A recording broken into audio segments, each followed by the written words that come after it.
La ley universal de la locomoción no puede fallar en este momento. Pessoal, a pergunta desse debate é, vocês, como eu, acharam a pergunta sensacional: como sanear empresas estatais?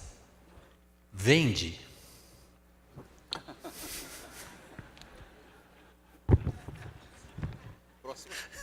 Próxima.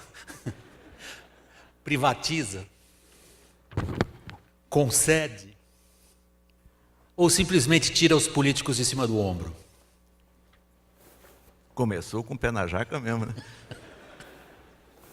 Não, em relação à Petrobras, e eu acho que possivelmente se aplica em relação ao Banco do Brasil também, eu tenho uma visão muito clara de que não é desejo da sociedade brasileira, dos brasileiros, que sequer se discuta o tema de privatização.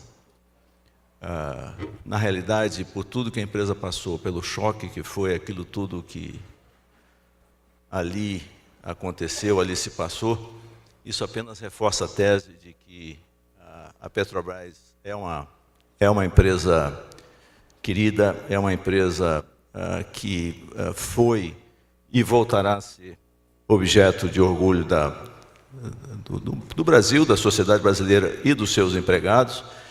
Então, eu acho que a solução realmente pode ser resumida em duas palavras: gestão sem interferência. Gestão profissionalizada, sem interferências espúrias. Então, eu acho que essa é a minha visão e é o que a gente está fazendo na Petrobras. Caffarelli, gestão sem interferência. Que tal isso numa instituição como o Banco do Brasil? Bom, boa tarde a todos, é um prazer estar aqui. Primeiramente, o Banco do Brasil... Pedro, é um prazer estar aqui com você. O Pedro tem uma história no Banco do Brasil, já foi funcionário do Banco do Brasil, seu pai era do Banco do Brasil e, na verdade, foi presidente do conselho no período que você estava na Casa Civil.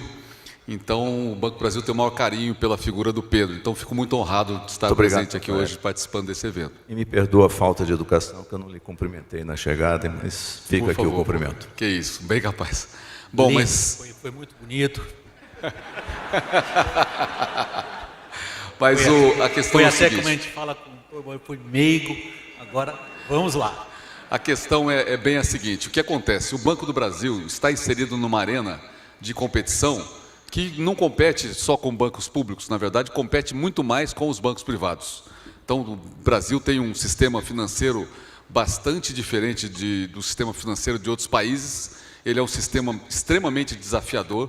Eu te diria que a grande prova disso é que muitos bancos estrangeiros que vieram para o Brasil e tentaram criar aqui uma base, um mercado, uma participação, acabaram desistindo e retornando para os seus países, ou venderam ou foram absorvidos. Então, a competição no Brasil, a competição aqui é muito diferente, muito.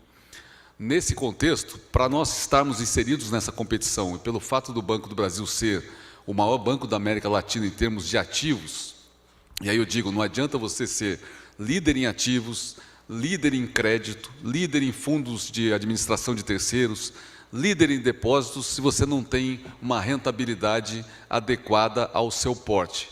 Então, o Banco do Brasil compete nessa arena e deve competir em caráter de igualdade.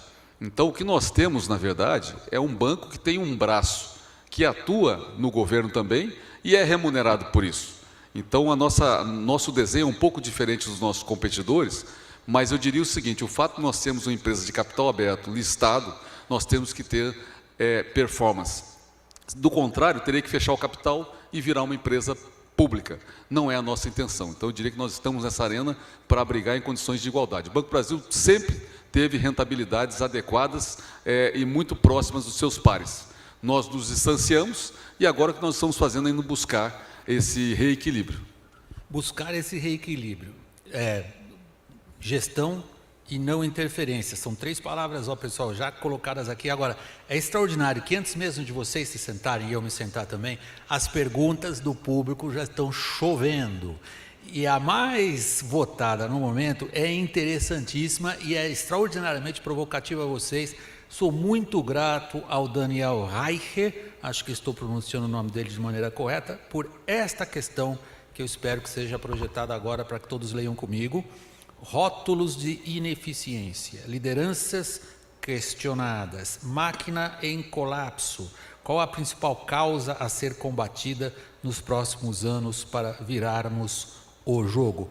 Bom, o que eu queria comentar são duas coisas no caso referente ao Banco do Brasil. A primeira é a eficiência operacional. E a eficiência operacional, ela se dá basicamente pela busca de melhores resultados, de uma rentabilidade maior. Wilson, como é que você está? Wilson, bem-vindo à roda, Wilson. Logo mais, a primeira pergunta vai para você também, você não vai escapar dela. A segunda tem um statement perigosíssimo e que nós estamos querendo ver se vocês aceitam, em primeiro lugar, o statement da pergunta. A parte declaratória da pergunta é dura. Máquina que não funciona, rótulo de ineficiência, falta de resultados, como virar o jogo? Não sei se você aceita o declaratório da pergunta. Em primeiro lugar, o Caffarelli está se dedicando a ela. Olá. Bom, com relação então à questão, o foco principal é a eficiência operacional.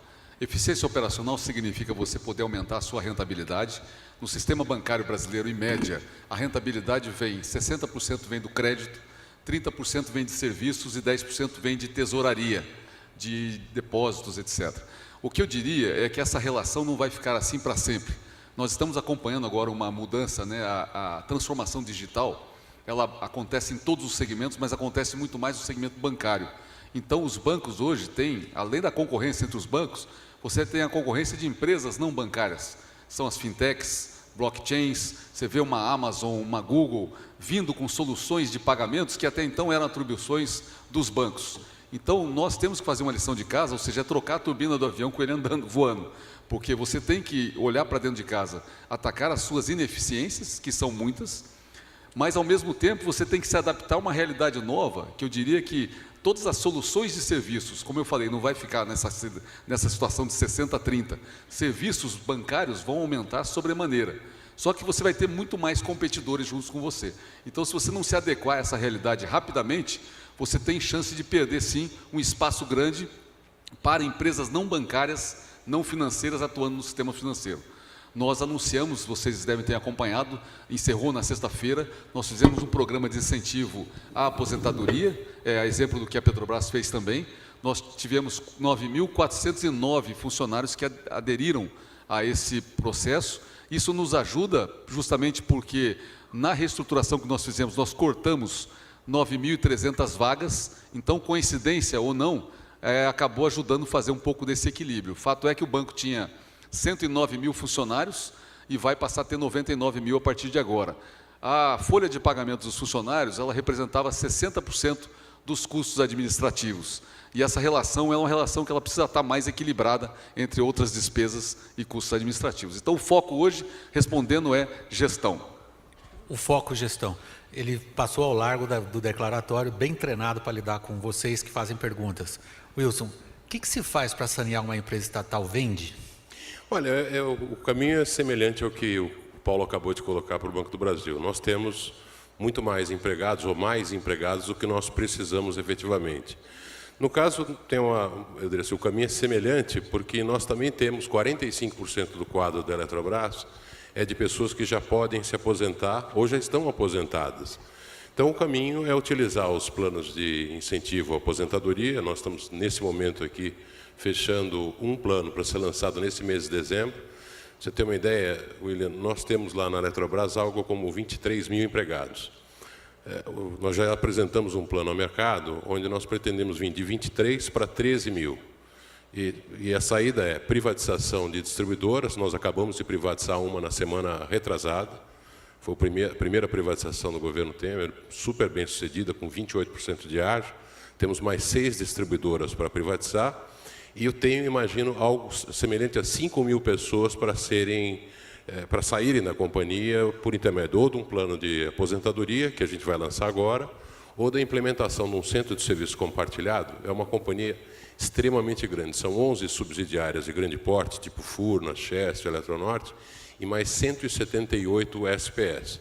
Então, por óbvio, a gente tem como racionalizar o custo administrativo, montando um centro de serviço, que é algo que as grandes empresas, inclusive a Petrobras, já fazem. Ao fazer isso aqui, nós reduzimos de 23 para 13 mil em um ano, e em um ano nós passamos a não ser mais uma empresa geradora de déficits operacionais. Paralelamente, nós não temos uma disputa de mercado, porque no regime de concessão você já tem as suas vendas garantidas, inclusive indexadas. Mas nós teremos que fazer uma redução importante de dívida.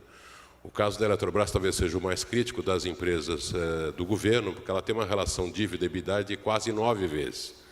Então, nós teremos que fazer uma redução importante da dívida pela venda de ativos. E aí nós vamos utilizar essas SPS, ou parte delas, para fazer frente a isso. Eu vou lá, o Pedro Parente teve enorme oportunidade de pensar na resposta. Eu tive recentemente, numa encarnação anterior, escutando um CEO de uma empresa americana, e esse CEO falou uma frase que me lembra as frases do nosso professor Falcone, que está sentado ali. Uma frase assim de um bom senso. Ele disse que todo líder de organização, estava falando de CEO, ele tem que saber várias coisas, mas tem 3 que ele tem que saber na ponta da língua. E ele era formado em West Point, e depois foi para a área executiva. Então ele começou dizendo assim, West Point, para quem não sabe, é a grande academia militar americana, formação de oficiais. Ele é bem... Milico. E ele dizendo, primeira coisa é o ponto A. Onde é que você está? A segunda coisa é o ponto B. Onde é que você quer chegar? E a terceira coisa é como sair de A e chegar em B. Aí invade o Iraque.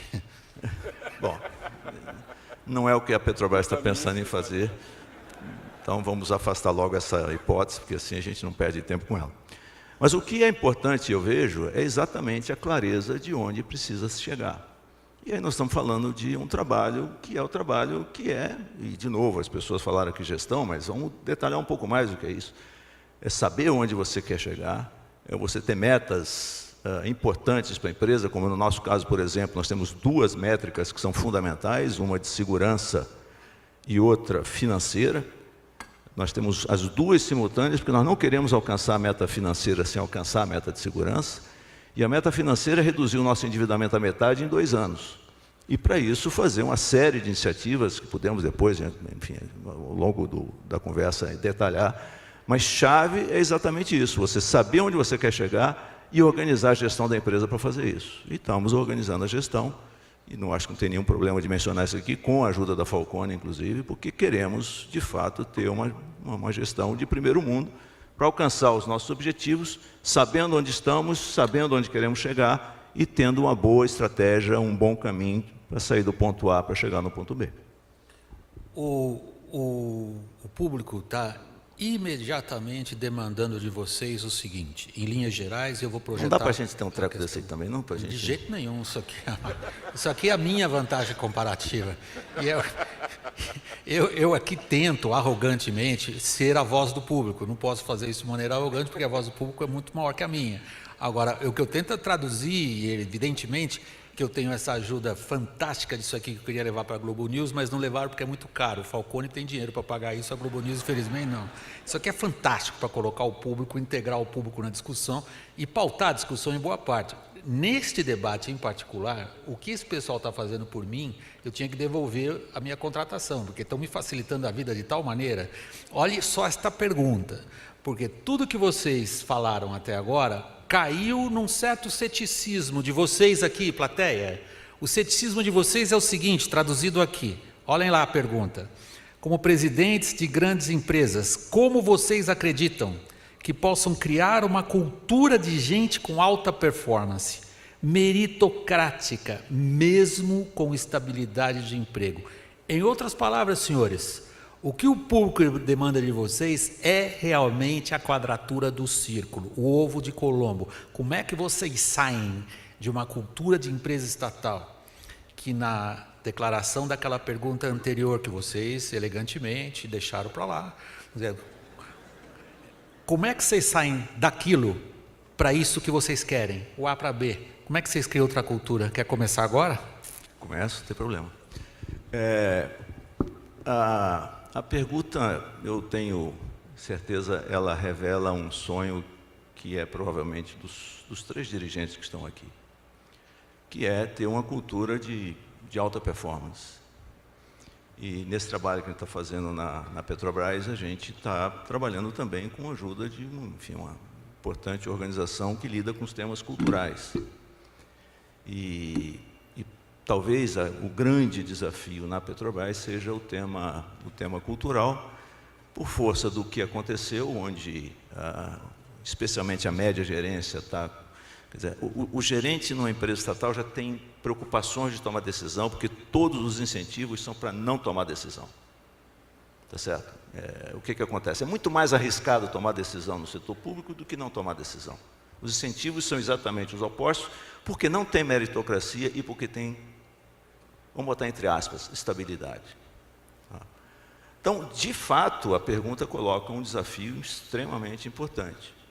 Agora, é importante deixar claro que empresas, sociedades de economia mista, como são as 3 aqui, não existe estabilidade, existe uma dificuldade maior para você demitir, mas não existe estabilidade. O que existe é que há certas condições pelas quais você pode demitir. Uma delas sendo performance. Você pode demitir por performance. E qual é o grande problema que existia? E você soma uma terceira característica, que é o paternalismo. Tá certo? É aquela coisa de dizer, bom, eu hoje estou aqui avaliando, amanhã serei avaliado, então eu vou fazer uma gestão de performance aqui, eu diria, um pouco leve, sem incomodar ninguém, porque os sistemas não são adequados para você fazer, de fato, uma boa gestão de performance. Então, eu diria, este é um objetivo nosso. Para alcançar isso, a gente precisa ter metas para poder contrastar a performance dos nossos gestores, nossos líderes, contra essa meta e poder começar a registrar sistematicamente performance e aí, se for o caso, chegar ao ponto de demitir. Caffarella, essa pergunta é particularmente crítica no sentido de interessante, dado a sua biografia profissional, essa longa passagem que você tem pelo setor público, e isto que na sua resposta inicial, a ênfase que você atribuiu à gestão, à capacidade de competição no mercado, que não vai fazer diferença se é público ou privado, você tem que competir, você tem que se afirmar. E a pergunta, esta última, ela tem ali um lado cruel, ela estabelece como ponto de partida uma contradição quase insuperável entre meritocracia e estabilidade. Não existe meritocracia com estabilidade, a estabilidade não favorece a meritocracia. Na linguagem do ambiente do qual eu venho, que é o ambiente de uma redação de televisão, a gente costuma falar assim, o Pedro Parente conhece que ele andou nessa área também. Quando não está funcionando, você demite o Sentinela de Piracicaba, o Arauto de Arapiraca, vira New York Times na hora. Qual é a sua resposta à aparente exclusão entre meritocracia e estabilidade no emprego? Tá, deixa eu comentar primeiro o seguinte, eu fiquei 2 anos e meio fora do Banco do Brasil, sendo 1 ano no governo federal, no Ministério da Fazenda, e fiquei 1 ano e meio na Companhia Siderúrgica Nacional, na CSN. E tive uma grata surpresa, porque no governo, quando se falava em competência, em demandas atendidas, justamente capacidade de entrega, se falava em Banco do Brasil. E na iniciativa privada, eu tive a oportunidade de receber todos os bancos nacionais, bancos estrangeiros, bancos de investimentos, bancos comerciais, e o Banco do Brasil não deixava a desejar nas demandas que nós fazíamos ao banco. Então, isso é um ponto que eu queria registrar aqui primeiramente. Segundo ponto, nós temos sim, como o Pedro bem disse, que valorizar muito, e por que não dizer que ela tem que ser um ponto exclusivo, que é a meritocracia. Quer dizer, você acabar com o apadrinhamento. O banco tem um detalhe, o funcionário do banco, quando entra no banco, ele tem um salário muito baixo. O salário dele, na verdade, muda conforme os cargos que ele vai ocupando. Então, a gente não pode demitir, mas a gente pode tirar ele do cargo. Eu acho que esse é um ponto que, se você acompanhar a performance de uma forma sistemática, registrando, e você acabar um pouco com essa história do paternalismo, do protecionismo, você consegue mudar. Porque, como você comentou, eu agora troquei 11 diretores do banco na chegada. Nós temos 27 diretores, nós trocamos 11 e rodiziamos 5. Quer dizer, é uma maneira da organização entender que, digamos assim, a questão mudou. Ou seja, tem uma expectativa, uma espera de uma performance e de um comprometimento das pessoas. Wilson, meritocracia versus estabilidade no emprego de uma estatal. Olha, eu acho que a primeira coisa, é tirar o pessoal dessa zona de conforto que eles estavam. E que, diga-se de passagem, não estavam lá porque eles demandaram. Estavam lá porque ficou assim. Eu estou vindo da Eletrobras, que acompanhava os seus resultados a cada 3 meses, depois de 2. Quer dizer, fim do trimestre, depois de 2 meses, você tratava daquele trimestre que tinha ficado lá atrás. Você não acompanhava na base mensal os seus resultados. Então, a cultura de baixa performance está nos instrumentos, e aí eu acho que é a importância da governança. A governança não queria isso. A governança que se instituiu aqui, é importante colocar, ela é uma governança de alta performance. Quer dizer, o nosso conselho, da qual o próprio Falcone participa, é um conselho que qualquer empresa privada, eu não tenho dúvida, invejaria ter. Falcone, o Alqueres, a Helena Landau, a própria secretária de Tesouro, minoritários de grande porte. A segunda é a própria diretoria impor um ritmo de alta performance. Começa tirando as pessoas do conforto. A empresa estatal tem um conjunto uma estrutura organizacional que acomoda muito bem gestores e ex-gestores, porque como não manda embora, desloca do lado. A primeira coisa que nós fizemos na Eletrobras foi acabar com essa estrutura. Então nós reduzimos em cerca de 2 meses 60% dos cargos que essas pessoas tinham. Então há um desconforto. Aos programas de aposentadoria ou de demissão voluntária, vai ter uma adesão maior pelo desconforto que uma parte das pessoas ficaram. A segunda coisa é implementar, de fato, um regime de empresa privada, de governança, e dando meta às pessoas. Elas não tinham metas. Então, elas passam a ter metas e começam a ser cobradas por isso. A terceira é criar um regime, tal como você tem na empresa privada, de recompensa a elas.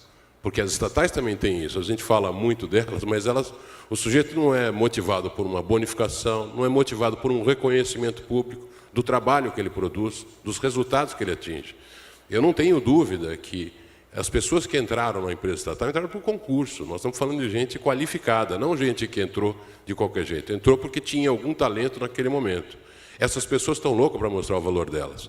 O que vai caber a nós, como gestores, é mostrar o quanto de valor elas podem ter por atingir metas e entregar uma empresa melhor para o país inteiro.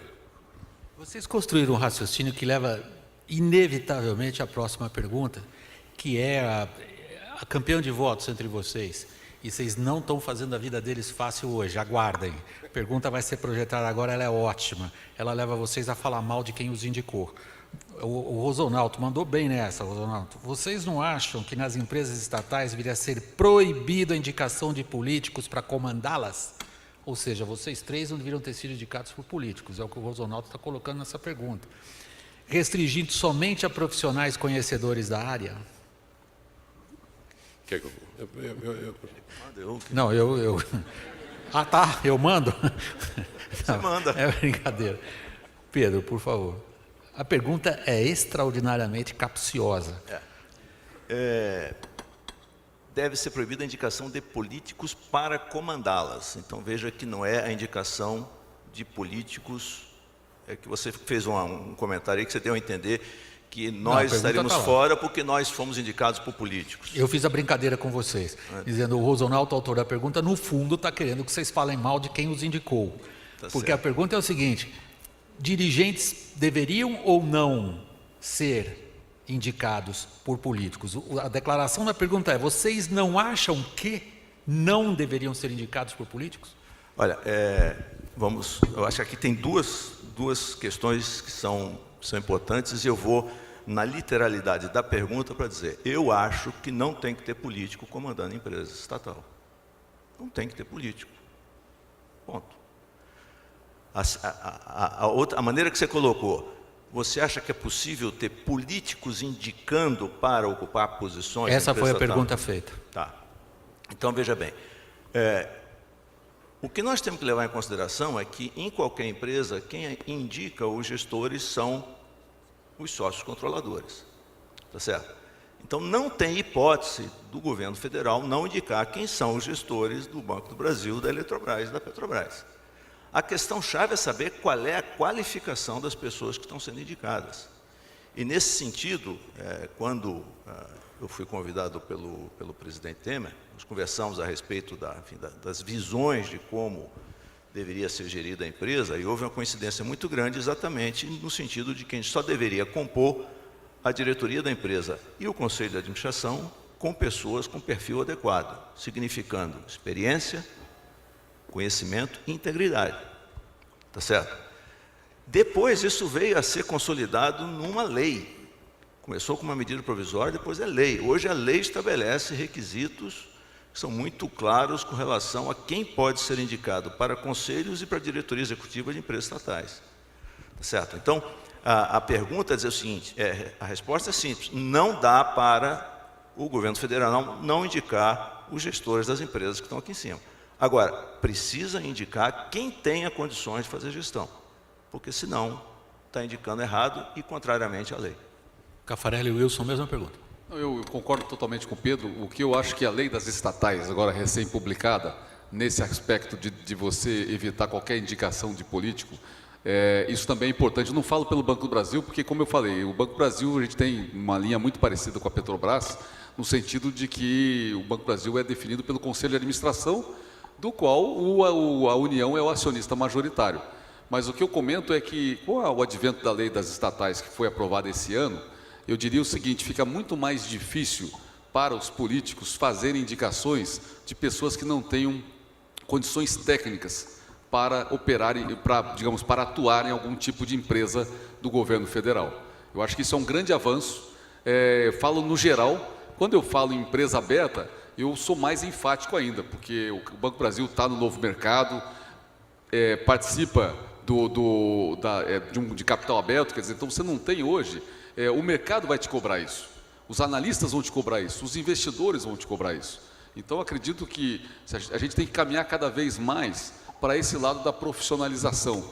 E o próprio governo, a gente sente também essa preocupação. Hoje, a gente tem uma atuação muito forte junto com o Ministério da Fazenda, onde no preenchimento desses cargos, a gente observa com muito rigor qualquer tipo de, digamos, qual é a atribuição que determinada pessoa tem para exercer tal cargo. Eu acho que esse é um ponto que a gente consegue, na verdade, avançar no sentido de que a empresa tem que ter pessoas qualificadas para poderem atuar. Eu entendi até agora, Wilson, a resposta sua também, não sei se vocês entenderam também assim, evitar que esferas políticas nomeiem presidentes das estatais ou os principais dirigentes das estatais é quase impossível, porque afinal de contas é o majoritário. O que depende é qual é o governo que nomeia, Wilson. Então, mas eu acho que aqui tem esse avanço dessa lei parece ser pequeno, mas é grande. Quer dizer, políticos ocupavam a nossa posição no passado. Políticos não podem mais, nem parente de político, de sindicato, etc. Então, a lei já estabeleceu todas as restrições para quem vai. Talvez o que eu acho que a gente possa contribuir a mais no nosso caso, são empresas de Estado em Bolsa. Aqui em Nova York, quer dizer, existem uns pré-requisitos eu diria assim, na governança que a gente poderia aperfeiçoar. Então, o nosso conselho tem se detido nisso. Quer dizer, um legado desse conselho é deixar um conjunto de pré-requisitos que, eu não digo que dificulte a vida dos políticos do Estado para indicá-la, mas que coloque as pessoas mais qualificadas em função de um perfil que é requerido por elas. Veja, todas as empresas que nós estamos falando aqui são bilionárias, são muito grandes.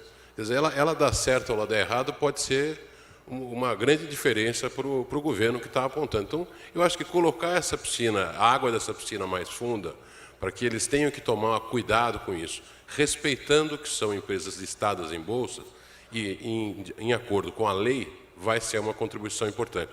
Acho que a gente já está nesse primeiro movimento, nós três aqui, mas eu acho que os conselhos dela, junto com o governo, podem aperfeiçoar ainda mais.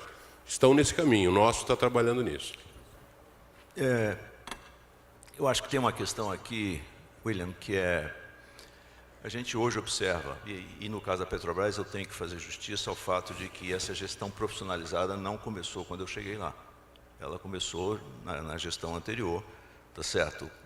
Com o ex-presidente Bendini e com o conselho, que é presidido pelo professor Nelson Cavalcante, que é um conselho também dos sonhos assim de empresas pela qualificação dos seus membros. Mas eu acho que por trás desta pergunta tem uma questão para mim que é mais estrutural e mais que realmente é extremamente relevante, que é o fato de que o que garante que depois, numa mudança de governo, ainda que pessoas com as devidas qualificações, elas sejam indicadas e possam dar um direcionamento diferente, colocar entre aspas, da profissionalização que se busca fazer nessas empresas que estão aqui representadas hoje em dia. Então, essa é uma questão que é muito, muito relevante e preocupante, porque no fundo, o que nós estamos falando aqui é de instituições, e não instituições enquanto organizações, mas instituições enquanto regras estabelecidas e cumpridas com regularidade, tá certo? E com isso construindo um constrangimento para que se afronte essas regras e, portanto, isso segue no leito correto. 2 anos serão suficientes para isso? Quem é que sabe? É difícil. Por favor, Caffarel. Eu só queria fazer eu acho que é muito interessante essa observação do Pedro.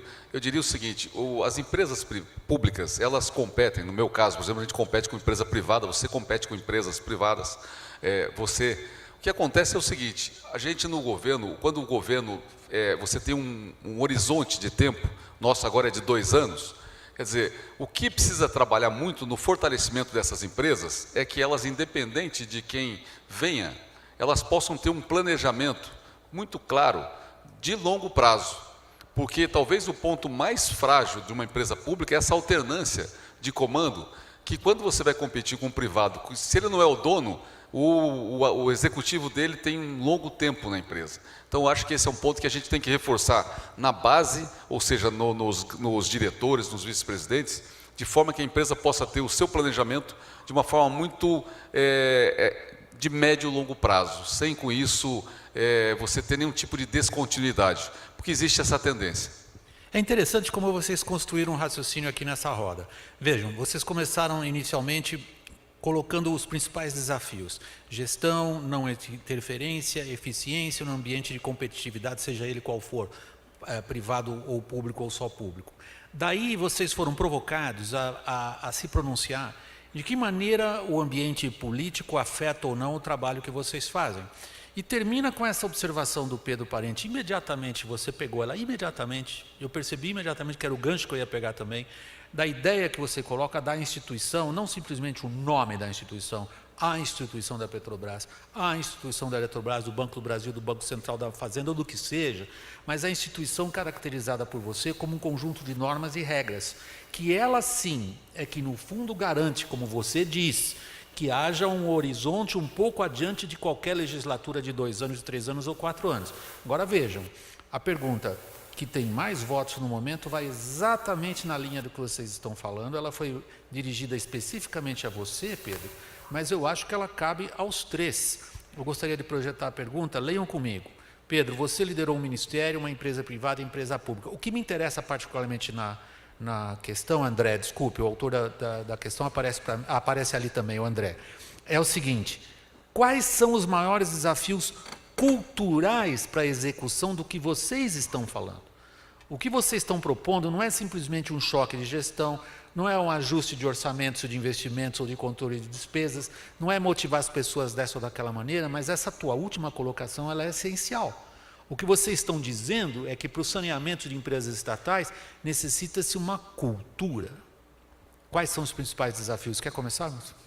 Bom, eu acho que o principal desafio é de fato, você colocá-la dentro de uma gestão que tenha metas.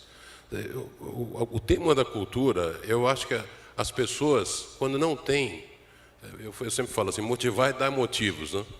Cabe a gente dar os motivos para que as pessoas se mobilizem. Se você não fizer isso, elas fazem o que elas já estavam fazendo. Eu não acredito que tudo que eu encontrei na Eletrobras não é na direção de não fazer. É na direção seguinte, o governo nunca quis que a gente fizesse isso, o ex-gestor não estava indo nessa direção, e eles se mobilizam muito rápido. Essa é uma coisa boa das empresas estatais. É gente muito inteligente, muito qualificada, que consegue se mobilizar rápido. Eu acho que o maior desafio, sinceramente, nesse momento, é a gente ter programas de remuneração semelhantes à iniciativa privada. Eu acho que isso aqui falta nessas empresas, para o bem e para o mal. Você vai pegar um gestor do nosso nível, ele ganha muito pouco, o que torna muito difícil você atrair pessoas qualificadas para fazer o que a gente está fazendo.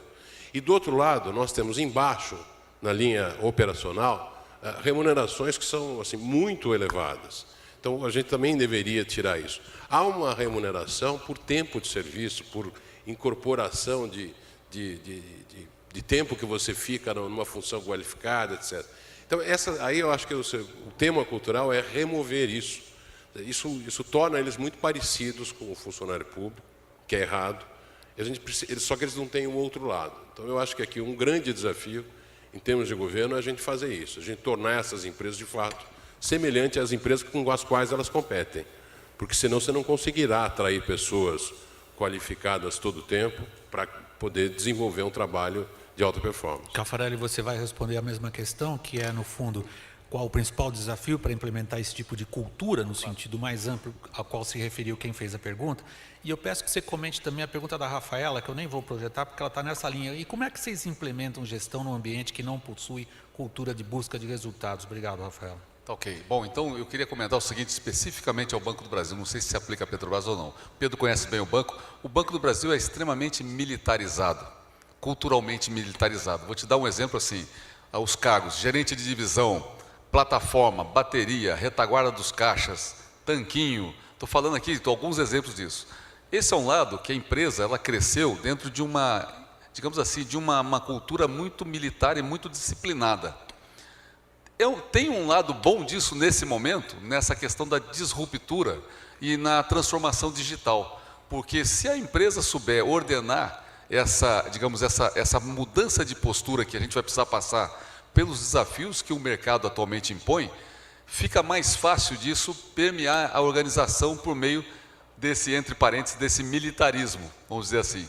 Parece uma brincadeira que eu estou dizendo, mas é pura verdade, porque assim, a disciplina é muito forte. Então tem que contar para o lado bom, ou seja, a hora que você quer mudar a cultura, ela ajuda a permear a instituição toda.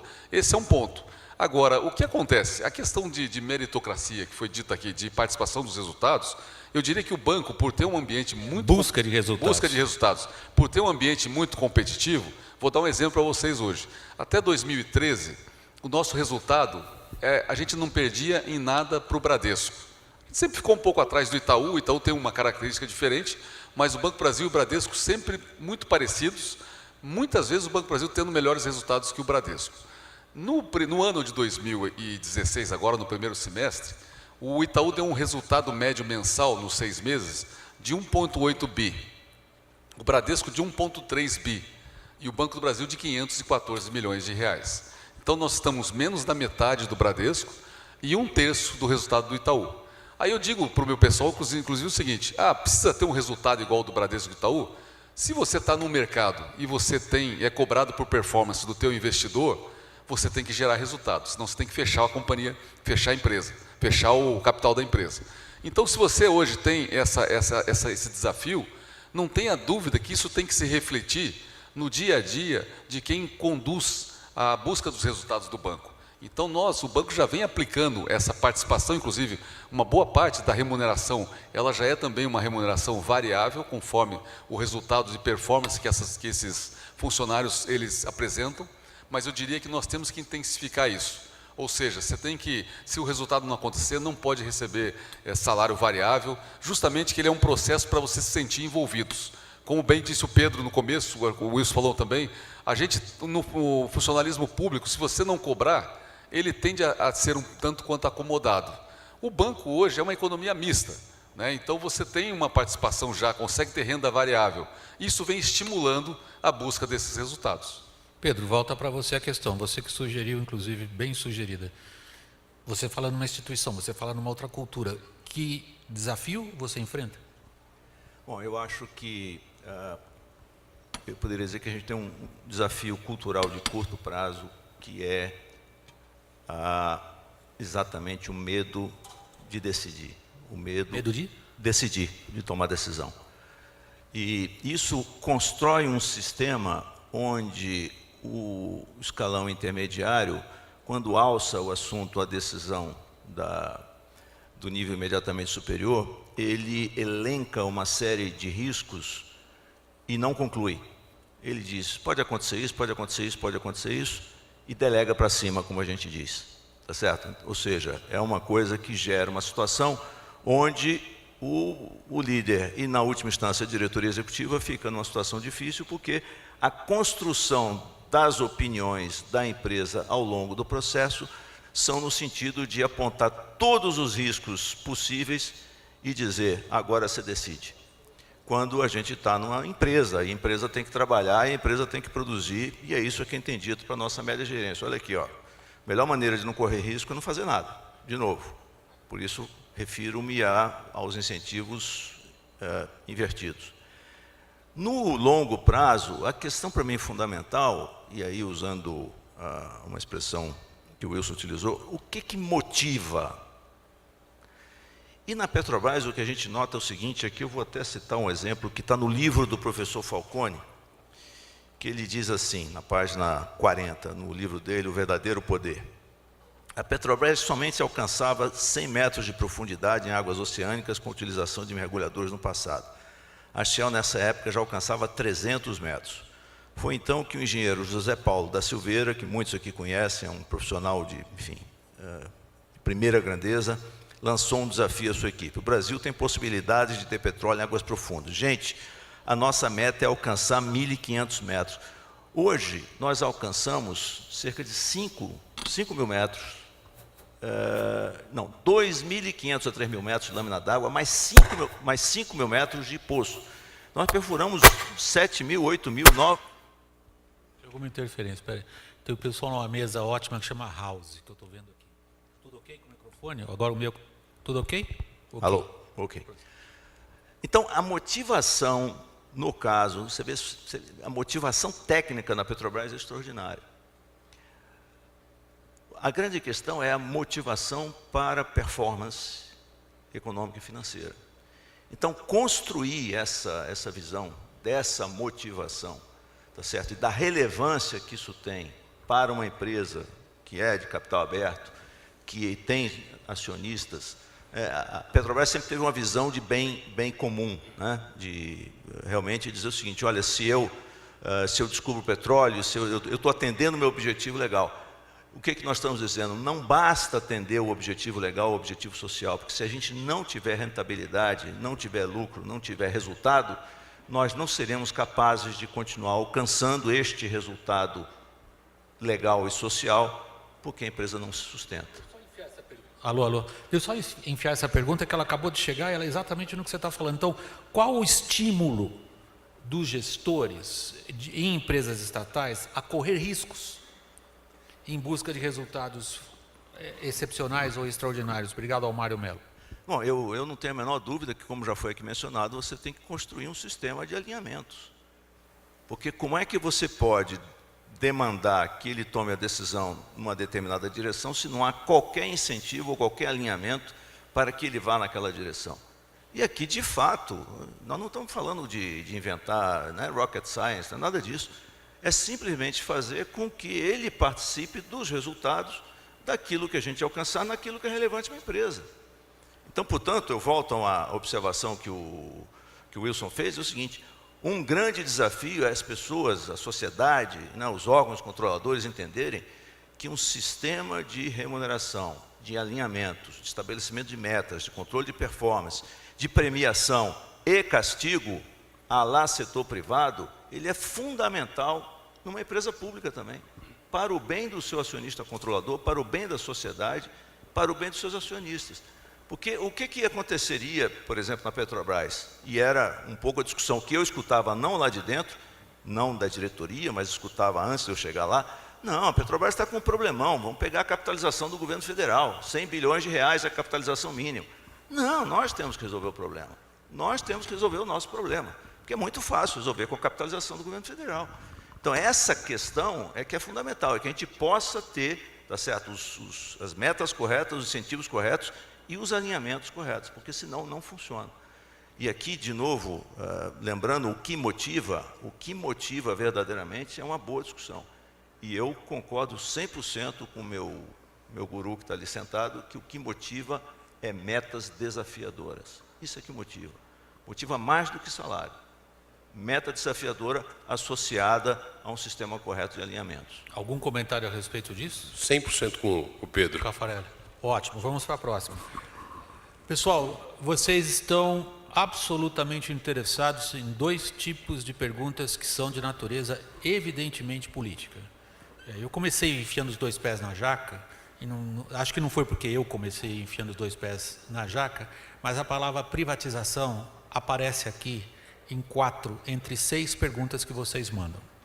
A preocupação do público, de vocês 3, é muito grande em relação a esse tema, e o outro lado político, pelo qual eu vou agora encaminhar a discussão, para depois voltar a essa questão da privatização, porque o interesse de vocês é tão forte, que seria absolutamente arbitrário e injusto da minha parte tirar esta palavra da discussão, uma vez que a conversa aqui já começou com ela. Quando vocês me abriram a minha brincadeira inicial, foi: eu vou jogar os dois pés na jaca, por que não vende esse negócio logo? Em saneamento não é melhor dar uma limpada e entregar para o setor privado? Vamos a um lado político, mencionado também de novo em várias perguntas de vocês, por isso que eu não vou projetar uma só, que se refere ao seguinte: vocês assumiram empresas símbolos do Brasil, e vocês ressaltaram isso também. Até você acabou de falar, não só apenas cumprir a missão social ou a função social, mas você falou instituições também, vocês se referiram a isso várias vezes. Como tocar empresas estatais com esse turbilhão político? Qual é o impacto da recessão e da crise política na gestão que vocês têm dessas 3 empresas? E voltando a um ponto que você mencionou, Caffarelli, bateu no público o que você disse: temos a necessidade de estabelecer planejamentos que vão mais além do que o tempo político. Quer começar a responder? Posso sim. Eu entendo que, na prática, o que está acontecendo hoje esse processo ele vem para ficar, né? Quer dizer, essa crise ela é muito diferente do que foram as crises anteriores. Se você pegar a crise de 2009, a gente demorou 4 trimestres para sair. Se você pegar as 2 outras crises, 4, 5 trimestres. Nessa crise atual, nós já estamos em 20 trimestres. Então, a recuperação do Brasil, ela vai se dar num processo tão, digamos, mais vagaroso do que foi a recuperação dos passados. Com um agravante, William. Em 2009, nós tivemos a sorte de ter uma migração de 50 milhões de brasileiros da classe D e E para a classe C e vieram consumindo tudo que tinha pela frente. Aquilo ali fez com que o Brasil fosse o último país a entrar na crise e o primeiro a sair dela lá em 2010. Então, esse processo agora, ele é diferente. Além da gente estar vivendo o que eu chamo da ressaca do consumo, porque muitas famílias estão endividadas hoje, isso reflete na questão da inadimplência, na questão da restrição de compras, e a demanda no mercado interno ela caiu praticamente pela metade. Você pegar o setor siderúrgico, caiu pela metade. O setor linha branca caiu pela metade. Então, o que vai ter que se fazer agora é acreditar que essas medidas que estão sendo tomadas, elas tenham um reflexo e esperar que a demanda comece a retornar. Agora, na minha opinião, concomitantemente à demanda interna, o Brasil vai ter que ter 2 frentes bastante importantes, na minha opinião, que é a questão da infraestrutura brasileira, que a gente tem projetos maravilhosos para fazer. Eu acho que o desenho desses projetos, eles têm que ter começo, meio e fim. Você tem que trazer confiança para o negócio. O Brasil perderam a confiança na gente, porque nós mudávamos de regras no meio do caminho. Então, você não tem no mundo melhor país que o Brasil para investir em infraestrutura hoje. Você tem um pipeline aí que envolve óleo e gás, rodovias, ferrovias, portos, aeroportos, mineração, energia, saneamento, que passa de 1,5 trilhão de reais. Acontece que para você poder trazer capital para isso, trazer investimento para isso, você tem que ter projetos robustos, premissas adequadas, premissas que se concretizem, projetos que tenham começo, meio e fim. A partir do momento que a gente fizer isso, a gente sai de uma realidade hoje. No Brasil você não tem project finance. Ninguém tem coragem de ir lá e investir e correr o risco do projeto. Você vai correr o risco do sponsor, de quem está propondo aquele projeto. Então, para a gente sair esse corporate finance para um project finance, exige confiança. E essa confiança ela vai se adquirir na medida que você consiga entregar projetos adequados. Então, eu estou falando esse processo todo porque a única maneira hoje da gente recuperar essa economia de uma forma mais rápida é trazendo dinheiro do capital estrangeiro. A pergunta é bastante incisiva em relação ao que você acabou de dizer, porém eu acho que ela continua de pé. Quando você diz, temos que recuperar a confiança, a pergunta é exatamente essa. A crise está ajudando ou não a recuperar essa confiança? Eu acho que a crise em si, ela tem o seu preço. Tanto é que o Brasil perdeu o grau de investimento e, para nós, hoje, você tem investidores que sequer podem investir no Brasil pelo fato de a gente não ter mais o grau de investimento. Esse é um ponto. Mas o que eu te diria é que a atratividade do Brasil pelos projetos, pela taxa de juros, por outras coisas, ele tem uma atratividade muito grande lá fora. Todo mundo quer investir no Brasil. Os chineses, os europeus que trabalham com deflação hoje, etc. Não investem por causa da crise. E não investem por causa da confiança. Como que a crise impacta a empresa que você dirige, Wilson?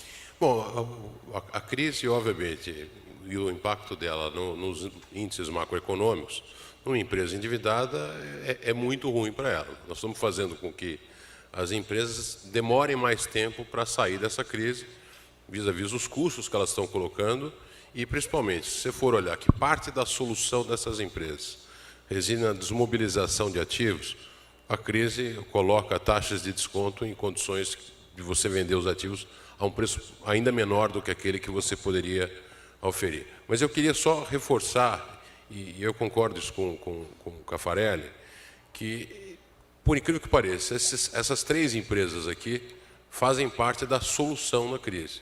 Porque se você for para fora, e nós todos somos listados fora, a percepção que se tem da perspectiva que cada uma dessas empresas tem hoje é muito diversa daquela que a gente tinha um ano atrás. E a gente pode ver isso pela variação das ações dessas empresas, não só no mercado nacional, mas no mercado externo também.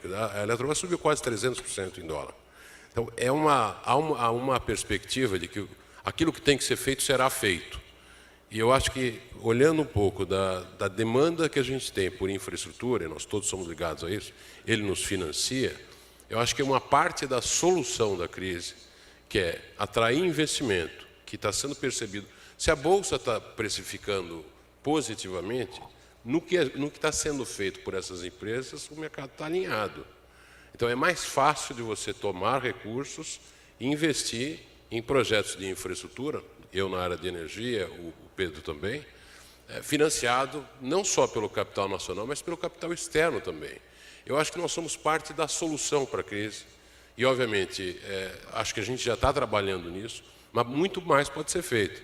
Só lembrar, a área de energia, nesses últimos 4 meses, o valor de mercado dessas empresas foi de 120 bilhões a mais.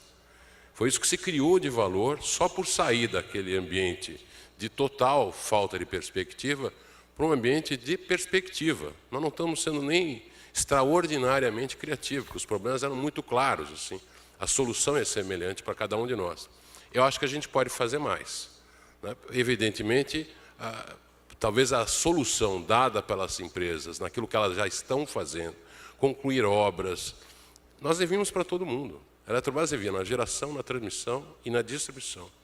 4 meses depois, ela não deve nada para ninguém. O restabelecimento de um ambiente de confiança com o fornecedor, com o financiador, com os próprios impostos que elas tinham lá para pagar. Eu acho que esse é o começo. Né? Se o pessoal se mirar naquilo que a gente tem que fazer, eu acho que a gente tem uma parte da saída. Pedro, a pergunta é ótima. De que maneira a crise impacta a gestão que você está querendo levar adiante? E ainda para você ainda tem uma pimentinha de uma outra pergunta que veio aqui. Você tem certeza que não vai acontecer outra passadinha? Você está misturando duas coisas. Não, mas é que o público, desculpa, é o público, não tem nada a ver com isso. Isso eu chamaria de uma resposta abaixo da linha. Bom, em primeiro lugar, o tema da crise. Vamos falar da macroeconomia. No meu modo de ver, sem dúvida nenhuma, a situação que a gente vive hoje está piorando o ambiente de negócio, especialmente a expectativa e digamos assim, a confiança do investidor no país. Em que pese todas as questões que o Caffarelli coloca corretamente, a gente não pode fechar os olhos a isso. O tema para mim fundamental é que nós temos tanta coisa para fazer, que o que nós temos que fazer é deixar a crise do lado de fora. Não dá para ficar perdendo tempo discutindo a crise se a gente tem o programa que nós temos e que nós temos que cumprir. Então, no meu modo de ver, é o seguinte, olha, foco, lembra do ponto A, ponto B? É o ponto B. Foco no ponto B, nós temos que chegar lá. Nós temos que entregar isso, nós precisamos baixar a dívida da empresa à metade. Precisamos cumprir a nossa meta de segurança. Então, para mim, fundamental realmente, é que a gente não deixe a crise entrar para dentro da sua empresa, no sentido de ficar perdendo tempo discutindo a crise, o que vai acontecer. Tem foco, cara, você tem que chegar lá e tem que cumprir o seu programa. E para isso a gente está trabalhando e eu digo com tranquilidade, não perdemos tempo na discussão, seja na diretoria executiva, seja no conselho, a não ser, obviamente, em conversas paralelas, mas sobre tá certo, o que a crise está afetando a gente agora. A gente tem que entregar o que a gente se comprometeu a fazer. Passadina, nós adotamos uma série de medidas, um conjunto amplo de medidas ligadas à governança, à integridade, à compliance, conformidade, e nós exigimos que qualquer executivo da empresa passe por um teste de verificação prévia de integridade. Todas as medidas necessárias foram adotadas. Agora, como dizem os próprios procuradores, tem coisas que são impossíveis de detectar com os meios que uma empresa detém. Por exemplo, quando existe a negociata fora da empresa, tá certo? Isso você só detecta com delação, com escuta, tá certo? Que foi o processo que aconteceu. E ainda bem que está acontecendo e que aconteceu e tomara vá até o fim, tá certo? Porque isto foi importantíssimo para a Petrobras. Então, dizer o seguinte, não vai acontecer outra Passadina, é muito mais difícil de acontecer, tá certo? Agora, se as coisas vêm com a intencionalidade que vieram, no caso da Petrobras, onde, como de novo dizem os procuradores, não mais do que 10 executivos da Petrobras estão sendo executados, estão sendo processados no âmbito da Lava Jato. Eu também talvez penso tenha assim, sido um ato falho, então, só para completar, garantia total, só quando você associa os meios que a empresa estabeleceu com os meios à disposição, meios investigatórios à disposição de órgãos próprios, como Polícia Federal e procuradores, etc. O Caffarelli, você me pediu a palavra, eu só pedi que ao responder a mesma pergunta, você, por favor, leve em consideração também uma outra pergunta que está exatamente no que eles estão falando, confiança, ambiente político, como recuperar a confiança com a Lava Jato, trazendo a todo momento novidades envolvendo políticos, mas executivos também. Obrigado ao Marco. Tá, eu primeiro queria comentar assim, da importância que a gente tem, esse movimento que está acontecendo da questão fiscal. Então, é óbvio que a confiança ela vai ser um reflexo da questão fiscal. Amanhã a gente tem aí provavelmente a votação do teto, né, de gastos, a segunda etapa do Senado, que concluiria esse processo e seria um passo fantástico na busca de um equilíbrio fiscal. Fiquei um ano lá na Fazenda, o que acontece? O governo arrecada 1,3 trilhão, gasta 200 bilhões com estados e municípios, sobra 1,100. Do 1,100 você pode escolher, você tem um rombo esse ano de 170 e um para o ano que vem de 139. Você pode escolher de onde é que você pode tirar o dinheiro, ou vai tirar da educação, ou da saúde, ou da segurança, ou da previdência, ou da máquina administrativa, ou de investimento. Quer dizer, então, sobra sempre o quê? Ou é a educação e saúde, ou é investimento. Quando você precisa trabalhar na questão do enxugamento da máquina, que isso também vai ser trabalhado a partir de agora. E a reforma previdenciária também, que ela não deixa de ser, talvez, o ponto de maior gasto desse processo todo. Então, eu acredito que esse ponto que está se tomando com relação à PEC 241, e me parece um ponto muito simples, mas que, assim, nunca teve nessa história, desde a Constituição, uma emenda constitucional, que pudesse ter uma velocidade como está tendo agora para resolver isso. E vai ser o passo inicial para que as coisas se ajeitem. Quer dizer, então, a hora que você consegue resolver o fiscal, certamente as coisas começam a acontecer. Aí vai depender depois da questão como é que a Selic vai reduzir, como é que vai ser a demanda do mercado interno e assim por diante. A segunda pergunta era com relação à questão como é que é a confiança com a Lava Jato. Pois bem, eu entendo que esse processo da Lava Jato, ele está tendo uma inflexão no país com relação a valores. Eu tenho a impressão que a partir desse resultado da Lava Jato, um executivo vai pensar 10 vezes antes de fazer qualquer coisa fora de uma conduta ética. Então, nós estamos tendo um avanço com isso. O próprio político também vai ter essa consequência. Então, a Lava Jato, ela vem, de certa maneira, para ter uma inflexão, de forma que o Brasil certamente não será mais o mesmo. Agora, é uma questão cultural que a gente tem que administrar e tem que enfrentar. E, acima de tudo, tem que saber quem é que a gente elege para nos representar nos escalões legislativos, executivos e assim por diante. Pessoal, eu tenho mais 15 minutos de debate, eu reservei esses 15 minutos para a seguinte questão. Eu vou projetar a questão e só explicar para vocês três aqui como é que funciona. O pessoal que vai fazendo as questões, lê as questões que outros estão fazendo e vota.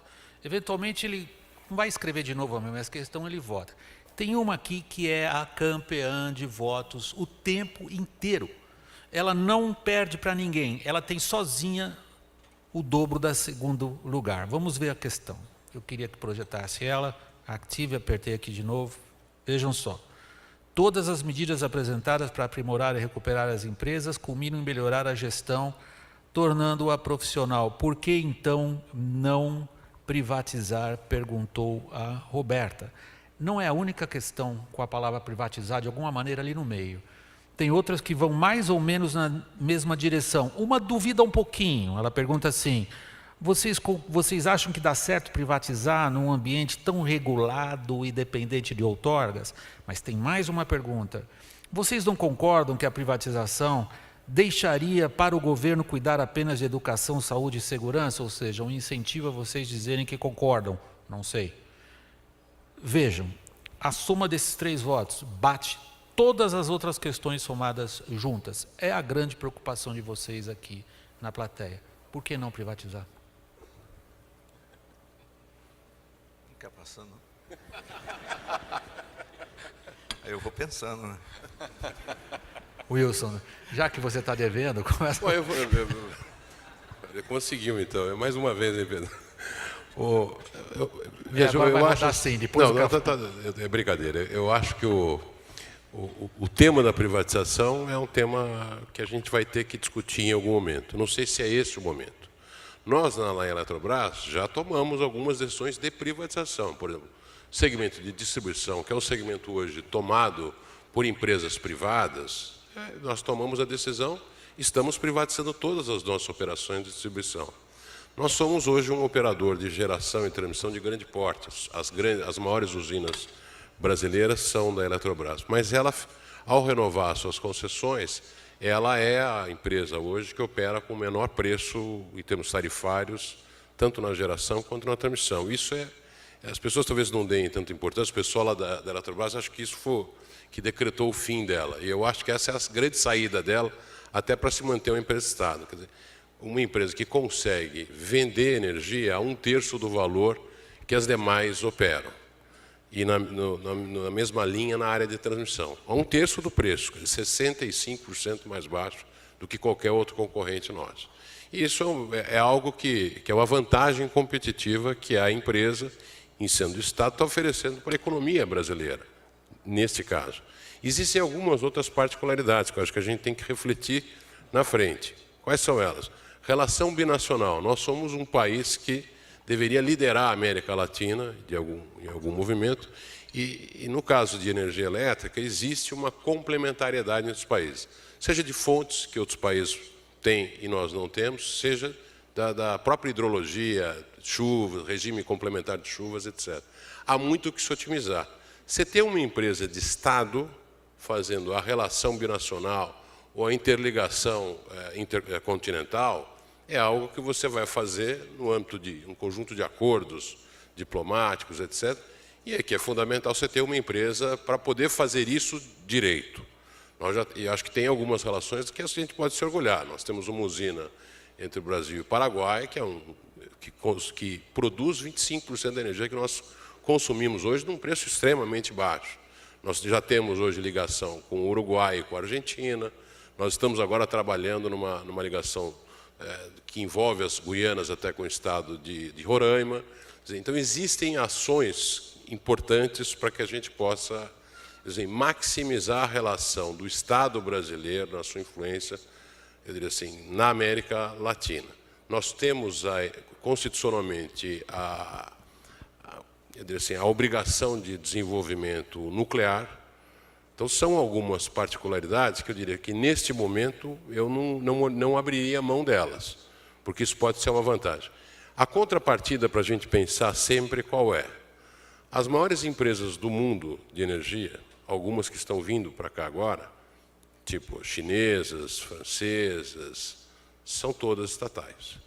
Quer dizer, aí nós temos que olhar se a gente quer trocar o nosso Estado tomando conta deste ativo estratégico, e eu estou qualificando, é o ativo capaz de produzir energia barata para o povo brasileiro, é o ativo capaz de interligar a nossa América Latina, de operar e manter as nossas usinas nucleares, ou nós queremos terceirizar isso para um outro Estado, porque nós não estamos falando de privatizar para uma empresa privada, nestes casos aqui, que são as empresas que têm comprado ativos brasileiros.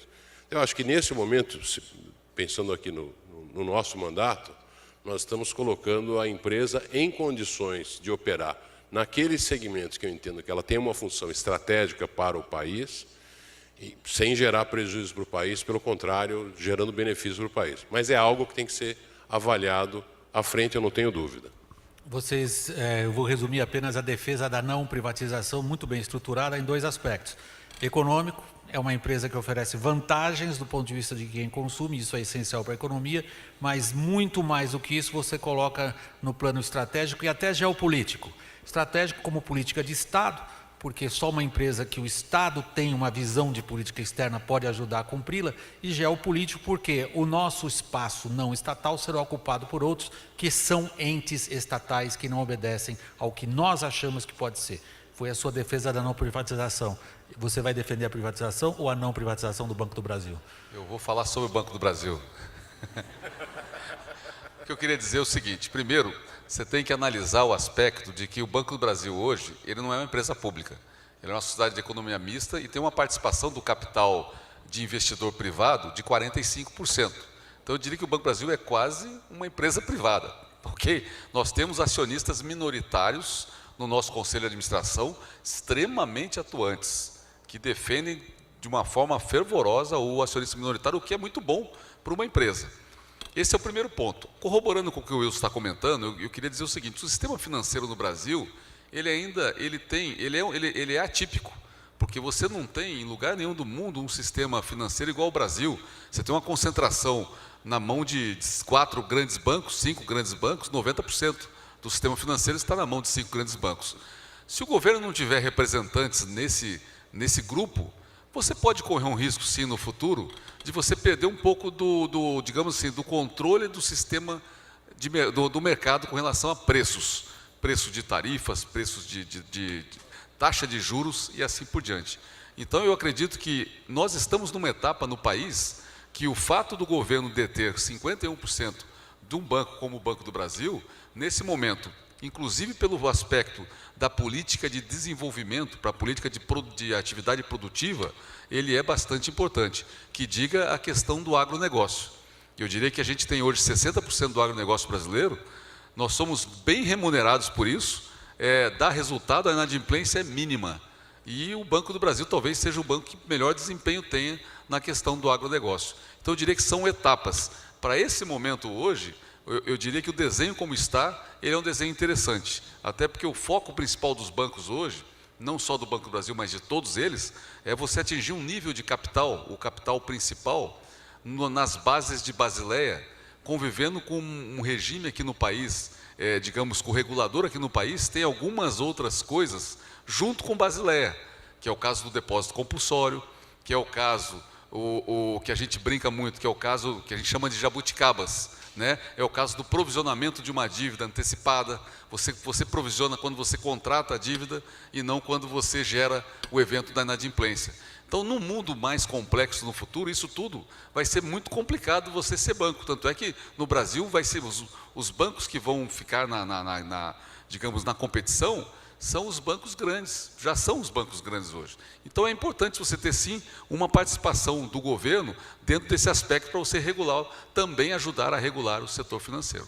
A defesa dele na não privatização, se eu estou traduzindo corretamente, não é a não privatização, porque nem se aplica. Em primeiro lugar, você derrubou essa afirmação inicial. Você vai um ponto adiante dizendo, o mercado onde o Banco do Brasil atua é um mercado de uma característica muito peculiar. Porque ao mesmo tempo ele depende de escala, ele depende de regulação internacional e ele depende de políticas de governo que tragam a ele exatamente o tipo de clientela que nem sempre quem não for grande ou nem se adequar a isso pode ser. Então a pergunta na verdade está mal colocada, o desenho no hoje funciona, é o que você disse. Funciona, eu diria o seguinte, a gente não pode ser binário, você não pode ter todas as empresas do setor financeiro públicas, mas na minha opinião você também não pode ter todas as empresas do setor privado. Você tirou o maniqueísmo da privado. questão, foi isso que você fez basicamente. Exato. Pedro, quando se fala de privatização, nenhuma outra questão provoca paixões tão exacerbadas quando se coloca a Petrobras nessa pergunta. Você ouviu a roda, teve um tempo de enorme conforto, agora tirando você do conforto, a preocupação evidente da plateia é por que não privatiza? Bom, eu diria que tem algumas questões aqui que são importantes. Em primeiro lugar, o fato de ser uma empresa estatal não decreta que ela seja mal gerida. O que decreta uma empresa ser mal gerida, especialmente no caso estatal, é a imaturidade dos seus controladores. E aqui eu vou dar o exemplo da Noruega. Uma das melhores empresas de óleo e gás do mundo chama-se Statoil, e tem o nome de Statoil, não é à toa. Ela é de propriedade do governo norueguês. Só que o CEO dessa empresa é escolhido por um headhunter. Então, você começa a sentir como é que eles fazem lá. Quando eles começaram a discutir o que eles fariam com o resultado dos recursos do Mar do Norte, e aquilo começou a gerar um resultado que, como ela era estatal, virava a receita do governo, começou a gerar um resultado extraordinário, o que eles fizeram? A gente vai se acostumar a um nível de gastos que um dia acaba, portanto, vamos pensar o que a gente vai fazer com esse dinheiro. Constituíram um fundo que hoje, se não é o maior fundo soberano do mundo, é um dos maiores. Tem quase $1 trilhão dentro desse fundo. Outra observação, proibidos de investir em empresas dentro da Noruega. Eles podem até investir em capital norueguês fora da Noruega, porque aquilo ali é uma visão também de gestão de risco. O que eles querem é que aquele resultado daquele fundo possa produzir, possa ser utilizado pelo Estado nos anos de vacas magras, como está acontecendo agora. Eles têm um percentual máximo do fundo que eles podem tirar cada ano, e é um percentual que é mais ou menos calibrado com o resultado real do fundo. Ou seja, eles nunca consomem o principal do fundo. Então, essa para mim é uma questão importante. Eu diria o seguinte, o fato de ser estatal não decreta a gestão ineficiente de uma empresa. O que sim decreta é a maturidade dos controladores. A segunda questão você colocou quando você fez a pergunta na sua última observação. Nada desperta mais paixão quando se discute, mesmo entre essas duas outras empresas aqui que também despertam paixão, mas paixão mesmo é quando se começa a falar de eventual privatização da Petrobras. Como é que a gente vai fazer esse discurso agora quando a empresa tem uma dívida de $120 bilhões? Como é que eu vou desviar o foco do nosso trabalho, eu falei desse foco, tá certo? Para uma questão, tá certo? Que vai realmente virar um negócio de paixão que vai tirar completamente a gente do foco. Não posso nem pensar nisso. Não vou pensar nisso. E a terceira, na verdade são 4. A terceira observação é, não acredito que ainda que esta plateia aqui seja majoritariamente a favor da privatização, pela quantidade de votos que você relatou, que ela seja uma boa amostra da sociedade brasileira. Eu não acho que ela é. A sociedade brasileira não quer privatizar a Petrobras. Essa é a minha visão. E a isso se associa a minha última observação Não foi a missão que eu recebi. E eu pensei muito antes de aceitar essa posição. Eu vou lá para fazer o que precisa ser feito e da maneira certa. E neste momento não é a melhor coisa a fazer, não é a coisa certa falar de privatização da Petrobras. Eu acho extraordinariamente enriquecedor. Estou terminando o debate, eu queria saber se vocês estão satisfeitos com as respostas. Vejam só, elas excluem a questão da privatização nas 3 grandes empresas aqui representadas, ou porque elas oferecem uma vantagem competitiva em termos econômicos para quem consome e são essenciais do ponto de vista estratégico do planejamento de um Estado geopolítico, ou nem sequer se aplica, porque o ambiente no qual a empresa opera, ele é muito mais sofisticado do que o maniqueísmo privado ou estatal, ou, e é essencial a sua observação, porque você diz como CEO da maior empresa brasileira, você não está sentado onde você está para fazer algo que você não reconhece como sendo uma prioridade da sociedade. Se a sociedade um dia, de alguma maneira, se manifestar a esse respeito, é uma outra missão, não a que você está cumprindo agora. Além do que, por analogia, quando você diz uma estatal não é sinônimo de ineficiência, você está dizendo uma empresa privada também não é sinônimo de eficiência. Eu não sei se vocês estão satisfeitos com as respostas. Pessoal, então, muito obrigado em nome dos participantes.